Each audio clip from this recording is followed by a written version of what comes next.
This is kind of better, I think. Yeah, sure. Welcome back to the channel. Nope.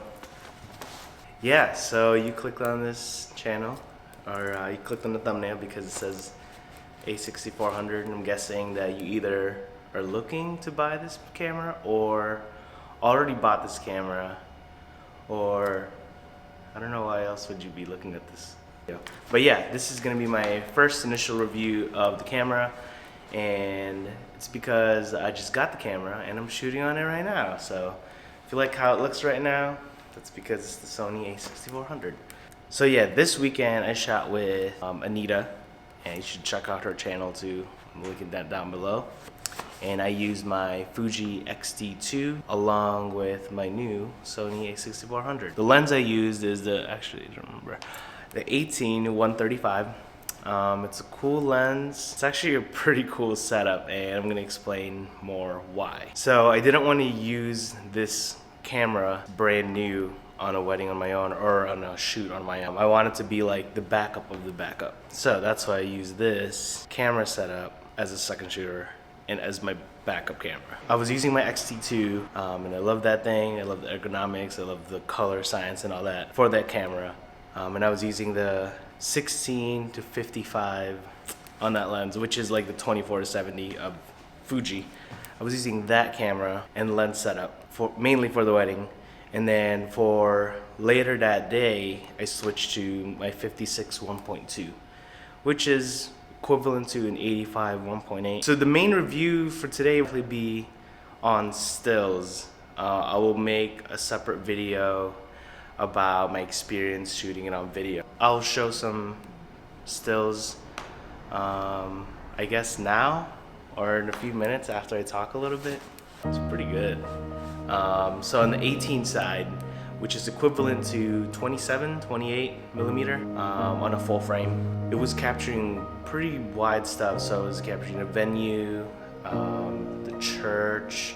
It was capturing some group shots. I'll show you some here. Yeah, it was pretty cool. The variable aperture doesn't really affect my style of shooting. Like, so with the 18-135, it's limited to 3.5 to 5.6 in aperture, meaning you don't have much control of how much bokeh. So to increase the bokeh on this, I'll show you. See that?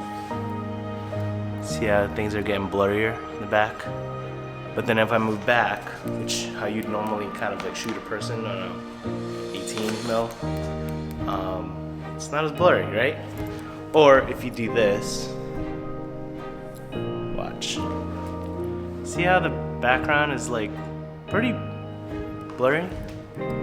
With an APS-C sensor, meaning it's crop, a limited aperture, they're afraid of this lens, but you'll see in the pictures. The sharpness is there, the color rendition is there. So to shoot with it as a main, I'd be afraid because it is a single card slot. But if you shoot RAW and JPEG, there's always a chance that you can recover it if there's ever a damaged card.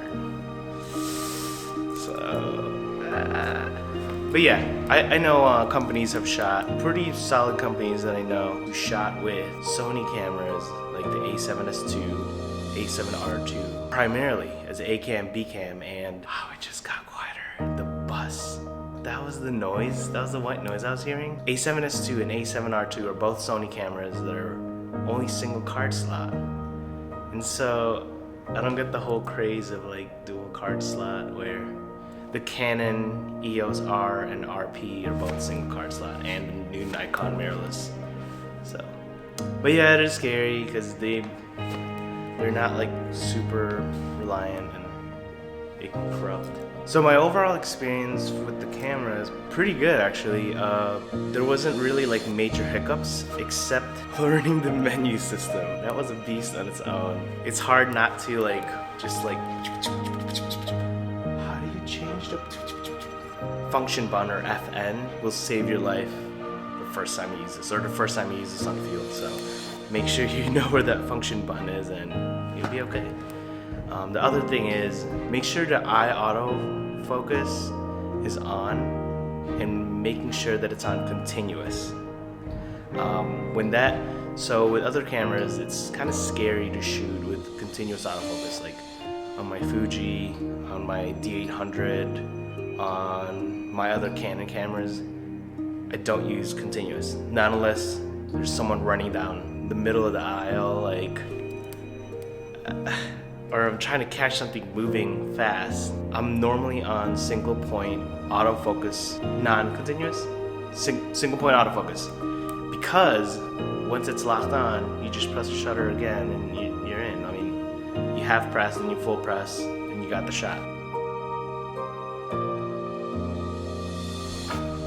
This is what I see in YouTube all day. Like it works. That's the cool thing about it. Yeah, so make sure that eye autofocus is on. Make sure you have spare batteries. The battery life is better, so I ended up them getting dressed up, the ceremony, the portraits after, like the family stuff, and then I got to the reception and that's when I needed to change the battery. Think about that. Like it was a 9-hour day.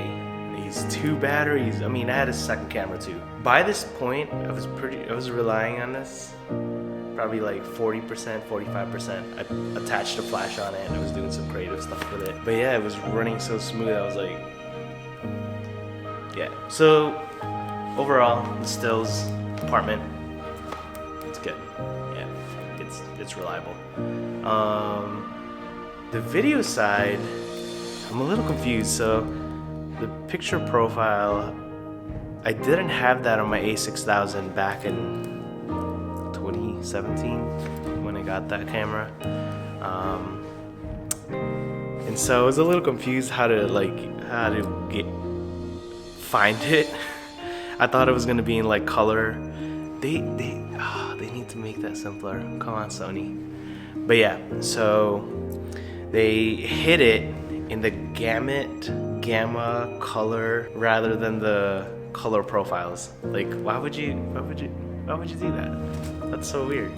So yeah, I will need to vlog a little bit more with this camera or do a little more videos with it, testing it slow-mo. I'm shooting in 4K right now, 24 frames per second, 100 megabit, I don't know, but it's 100, whatever it is, MB. And yeah, I'm gonna color grade it and see how it looks. I'm gonna put my comments right here.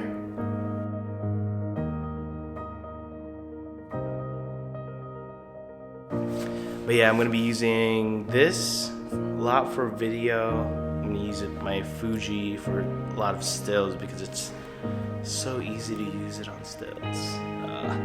And plus, if you check out my other videos, I have 2 Tulum videos, Iceland, and a couple wedding videos in my channel that you can check out. And those are all Fuji X-T2. So it's been 17 minutes, 4K shooting. I'm pretty sure it's 4K. And I'm on 55, and this is like one of those like janky Amazon batteries. So there you go. It's killing it for me right now in a good way. And yeah, another thing gotta show you guys. Man, don't believe the hype or anti-hype of the YouTube world. Like seriously. You just gotta research things or like test things on your own. So a lot of people are complaining about this screen or this having like lack of IBIS in body stabilization, because when they vlog, they think that you gotta like handhold every time, like you're Casey Neistat or something, but no one's gonna watch your vlog if you're not Casey Neistat. Also, they said that it sucks that the flip screen, this like, since it's blocking the hot shoe, it's gonna block the mic, and I'm using a mic right now, and I'll show you guys how. Yeah. See that? That's so it's a small rig cage with the mic on top. Oh, like, subscribe, and say something mean in the comments below. There you go. All right.